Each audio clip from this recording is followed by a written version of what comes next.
మరణాత జీవాహారమును ఈ ఆధ్యాత్మిక కార్యక్రమమునకు మీకు మా ప్రేమపూర్వక ఆహ్వానము తెలుపుచూ ఉన్నాము. ఈ లెంట్ సీజన్లోని ఈ యొక్క కార్యక్రమములో మిమ్ములను క్రీస్తు యొద్దకు, క్రీస్తుని సిలువ యొద్దకు నడిపించుచున్నాయని మేము నమ్ముచూ ఉన్నాము.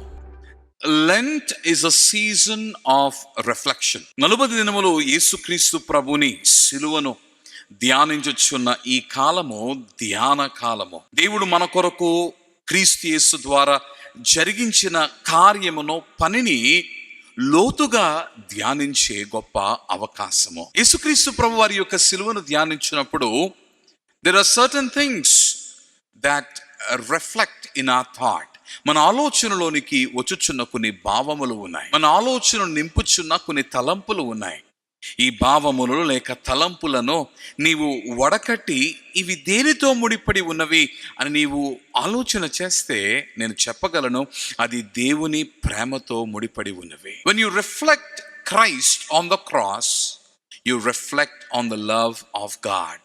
సిలువను నీవు ధ్యానించచ్చు ఉండగా దేవుని ప్రేమను నీవు ధ్యానిస్తూ ఉన్నావు. Often we say that God loves us so much and God has immense love on us. దేవుడు మన ఎడల ఎంతో ప్రేమను కలిగి ఉన్నాడు, దేవుడు ప్రేమ నిండిన వాడై ఉన్నాడని మనం చెప్పొచ్చు ఉండగా we need to remind ourselves that God is love. అయితే ఆ దేవుడే ప్రేమ ఉన్నాడని నీవు గుర్తించాలి. It is not just that he is filled with love, but he himself is love. ప్రేమ నిండి ఉన్నవాడు మాత్రమే కాక తానే ప్రేమ ఉన్నాడు. అందుకనే when you receive God, you'll receive his love. క్రీస్తును నీవు అంగీకరించినప్పుడు, నీ జీవితంలో నువ్వు చేర్చుకున్నప్పుడు ఆయన ప్రేమను నీవు చేర్చుకొనొచ్చు ఉన్నావు. అలాగనే క్రీస్తును, ఆయన సిలువను నీవు ధ్యానించినప్పుడు ఆయన ప్రేమనే నీవు ధ్యానిస్తూ ఉన్నావు. ఆలోచన చేసావా? దేవుని కుమారుడు నీ కొరకు బలిగా మారిపోవడము. ఆలోచన చేసావా? ముష్కరుల చేత ఆయన నీ కొరకు బాధింపబడ్డము. ఆలోచన చేసావా? దొంగలలో ఒకనిగా ఆయన వేలాడదీయబడము. ఆలోచన చేసావా? నీ కొరకైన గాయములొందుట. ఆలోచన చేసావా? నీ కొరకు ప్రాణము వీడనాడుట. What is this? This is love. Every act of Christ on the cross, యేసుక్రీస్తు ప్రభు సిలువపై జరిగించిన ప్రతి పని, సిలువ ఎద్దుకు వచ్చుట దగ్గర నుండి సిలువపై వేలాడుట వరకును, సిలువపై వేలాడుట దగ్గర నుండి సిలువపై దింపబడుట వరకును కూడా every aspect of it is associated with love. ప్రతిదీ ప్రేమతో ముడిపడి ఉంది. అందుకని ఆయన మాటలు ధ్యానించండి. ఆ మాటలు దేవుని ప్రేమ పలుకులు. ఆయన యాగమును ధ్యానించండి.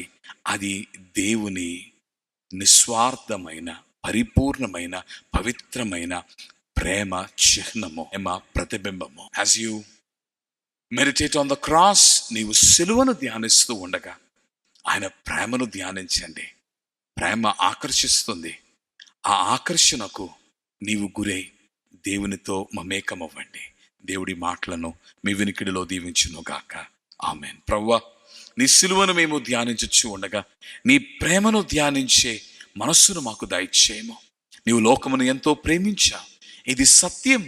అయితే అనుదినము తండ్రి, ద్వేషము నిండిన లోకములో ప్రేమను అన్వేషించున్న మానవాళికి సిలువ వలనైన తండ్రి నీ ప్రేమ సందేశమును తండ్రి నీ వినిపింపచేశావు. క్రీస్తులో నుండి తండ్రి లోకమునకు నీ ప్రేమను అందించి ఉండగా తండ్రి నీ సిలువను ధ్యానించే ఈ కాలములో అనునిత్యము నీ ప్రేమను ధ్యానించి నీ ప్రేమను పొందుకొనుటకు సహాయము చేయము. ప్రాణనాథుడై ఉన్న క్రీస్తు పేర ప్రార్థించుచున్నాము తండ్రి. ఆమేన్. మరణాత.